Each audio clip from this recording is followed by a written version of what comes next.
Congress party ఈ రాష్ట్రానికి నగరానికి తీసుకొచ్చింది.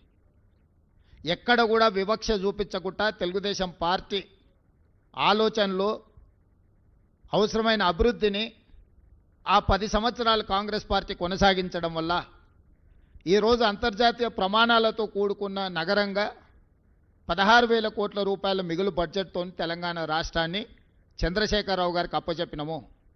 మీడియా మిత్రులకు ఈరోజు నేను విజ్ఞప్తి చేస్తున్నా, ఈ గ్రోత్ ఇంజన్స్ మొత్తం కాంగ్రెస్ పార్టీ తీసుకొచ్చినాయి కదా.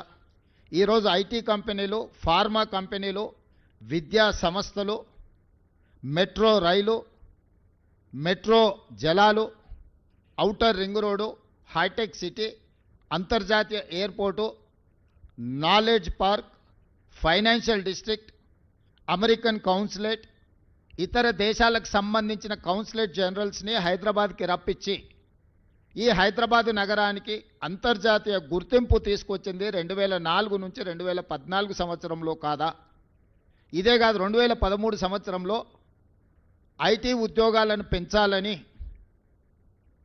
ఐటీఐఆర్ కారిడార్ను తెలంగాణ రాష్ట్రానికి మన్మోహన్ సింగ్ గారు ఇస్తే మోడీ గారు, చంద్రశేఖరరావు గారు 2017లో ఐటీ కారిడార్ను రద్దు చేసి లక్షలాది మంది ఐటీ నిపుణుల యొక్క ఉద్యోగ ఉపాధి అవకాశాలను పోగొట్టింది కేసీఆర్, నరేంద్ర మోడీ గారు కాదా?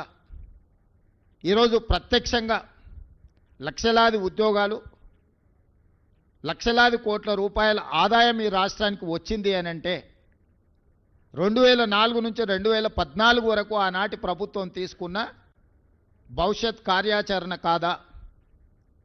మరి 2014 నుంచి 2024 వరకు చంద్రశేఖరరావు గారు, నరేంద్ర మోడీ గారు, కిషన్ రెడ్డి గారు, కేటీఆర్ ఈ నలుగురు కలిసి హైదరాబాద్ నగరంలో చేసిన అభివృద్ధి ఏదో ఒకటి చెప్పండి. వరదలు వచ్చినప్పుడు హైదరాబాద్ నగరం నిండా మునిగిపోతే కేంద్రం నుంచి చిల్లి గవ్వ కూడా కిషన్ రెడ్డి గారు తీసుకురాలి కేంద్ర మంత్రిగా.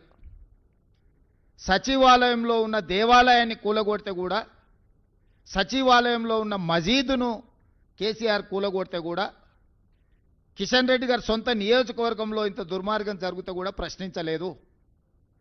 వాళ్ళు పదే పదే చెప్పే కమాండ్ కంట్రోల్ రూమ్, సచివాలయం, ప్రగతి భవన్, కాళేశ్వరం ప్రారంభించి పూర్తి చేసినవి ఈ 4 చంద్రశేఖరరావు తెలంగాణ రాష్ట్రంలో. 1,50,000 కోట్ల రూపాయల అంచనాలతో మొదలుపెట్టిన కాళేశ్వరం 1,02,000 కోట్ల రూపాయల బిల్లులు చెల్లించిండు కాంట్రాక్టర్లు.